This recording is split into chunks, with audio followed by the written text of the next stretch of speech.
how to enable or disable text messages vibration on the Samsung Galaxy S24 series.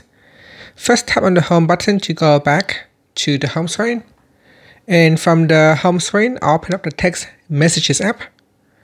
Next, in here, tap on the profile icon at the top. Then go down and tap on messages settings. And in here, tap on notifications. Now scroll down and tap on notification categories. If you do not see this option, you will need to turn it on from settings. So in settings, you go down and tap on notifications, then tap on advanced settings and go down.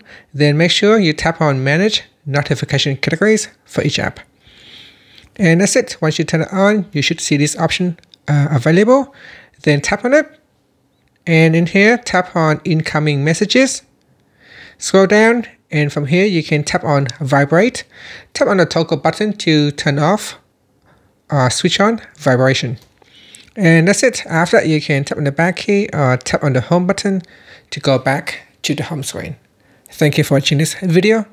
Please like and subscribe to my channel for more videos.